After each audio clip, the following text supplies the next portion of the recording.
एक गांव में 3 डॉग्स रहते थे। एक डॉग का नाम था लो डॉग, दूसरे का नाम था मीडियम डॉग और तीसरे का नाम था हाइस्ट डॉग। ये तीनों डॉग्स अपने रहने के लिए घर बनाते हैं। पहला डॉग यानी कि लो डॉग बहुत ही आलसी होता है और वो एक बहुत ही खराब घर बनाता है और वो अपना घर बनाने का काम एक ही दिन में पूरा कर लेता है।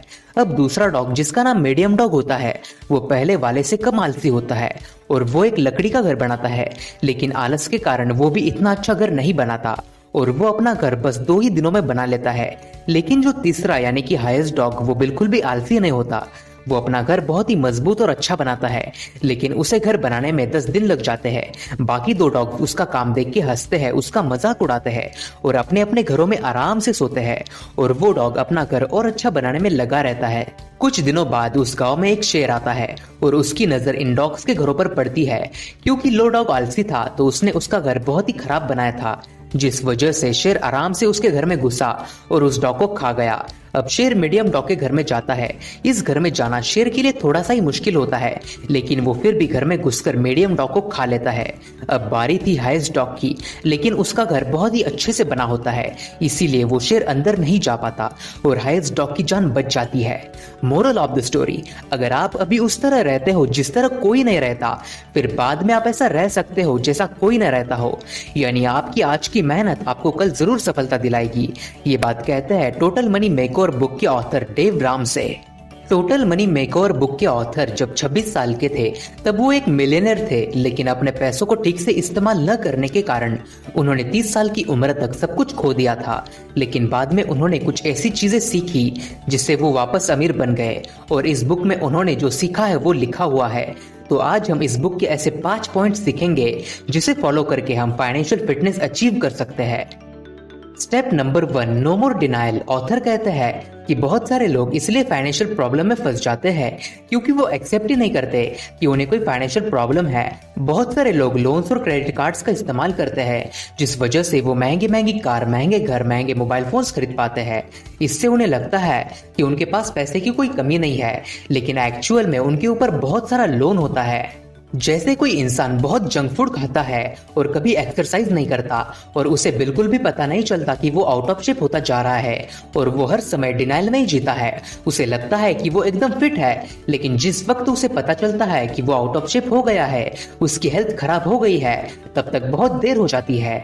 इसी तरह बहुत सारे लोग दिखने में तो अमीर होते हैं, लेकिन उनकी फाइनेंशियल हेल्थ बहुत खराब होती है। अगर आपको अपना वेट कम करना है तो एक्सरसाइज करनी पड़ती है, वरना आप आउट ऑफ शेप हो सकते हैं।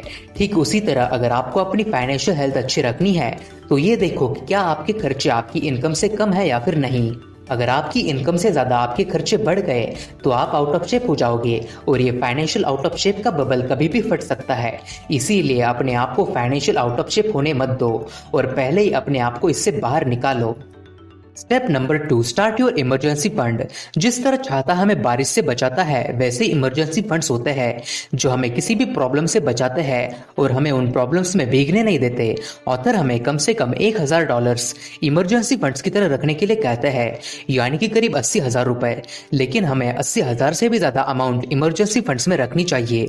जिस तरह से इन्फ्लेशन बढ़ता जा रहा है, ऐसे में ज्यादा से ज्यादा पैसे हमारे पास होने चाहिए, तभी हम सरवाइव कर सकेंगे। कोई भी इमरजेंसी कभी भी आ सकती है। ये इमरजेंसी फंड्स हमारे पास लिक्विड फॉर्म में होने चाहिए, यानी कि इन पैसों को आपको stock market, mutual fund, real estate या फिर कहीं पर भी इन्वेस्ट नहीं करना है। आपको इसे ऐसी जगह पर रखना है जहां से आपको ये फंड आराम से और जल्द से जल्द मिले। एक खास बात का आपको ध्यान रखना है कि इन पैसों को अपने शौक पूरे करने में खर्च नहीं करना है, जैसे मोबाइल फोन खरीदने में या फिर कोई पार्टी करने में आपको इन पैसों को बिल्कुल भी खर्च नहीं करना है। और अगर आप इस इमरजेंसी फंड्स का इस्तेमाल कर लेते हो तो आपको वापस जल्दी से जल्दी इस फंड को लाना भी है। Step number 3, pay your debt with debt snowball. Financial freedom पाने के लिए आपका सबसे बड़ा वेपन होता है इनकम और आपका सबसे बड़ा दुश्मन है कर्ज यानी कि डेट। जिस तरह एक छोटा स्नोबॉल पहाड़ से नीचे आते आते एक बड़ा स्नोबॉल बन जाता है, वैसे अगर आप एक एक करके छोटे से बड़े लोन को खत्म करेंगे तो आप अपना सारा बड़ा लोन खत्म कर सकते हो। ऑथर कहते हैं कि कोई भी व्यक्ति तभी फाइनेंशियली फ्री हो सकता है जब उसके सर पर कोई भी लोन ना हो। आज के समय में लोन मिलना बहुत आसान है, आपको घर बैठे बैठे भी लोन मिल जाता है, लेकिन आपको इस ट्रैप में नहीं फंसना है।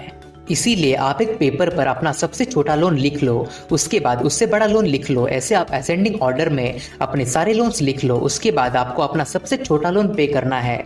जैसे अगर आपने किसी से 15,000 रुपए उधार लिए हैं और आपकी इनकम 20,000 रुपए है तो सबसे पहले 15,000 लोन पे करो।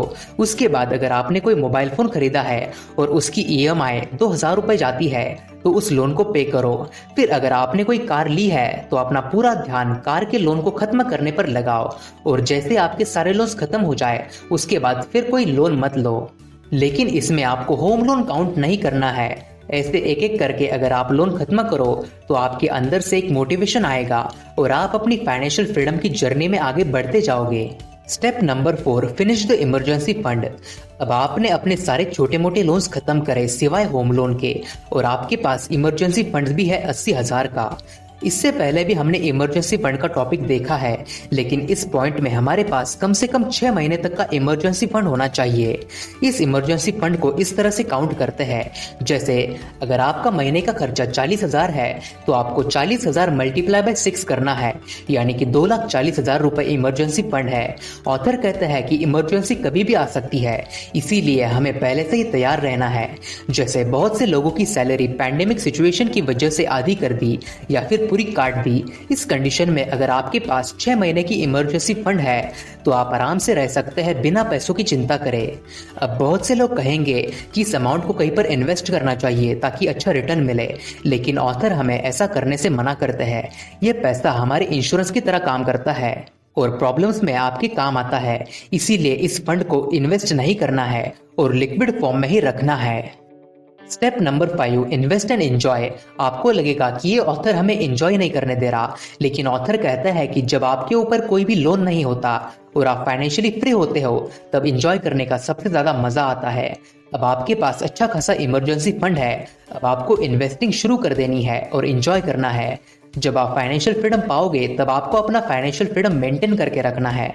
आपको सिर्फ फाइनेंशियल फ्रीडम पाने में थोड़ी सी दिक्कत आ सकती है, लेकिन फिर भी हार नहीं माननी है और अपनी जर्नी चालू रखनी है। और एक बार आप फाइनेंशियल सिक्योर हो गए तो आपको बस इसे मेंटेन करके रखना है। जैसे अगर आपने एक बार अच्छी एक्सरसाइज करके बॉडी बना ली तो बस आपको उसे मेंटेन करके रखना पड़ता है, वैसे आपको अपनी फाइनेंशियल सिक्योरिटी मेंटेन करके रखनी है। जब आप फाइनेंशियली सिक्योर हो जाओगे तब आपको अपने इनकम का 15% इन्वेस्ट करना है।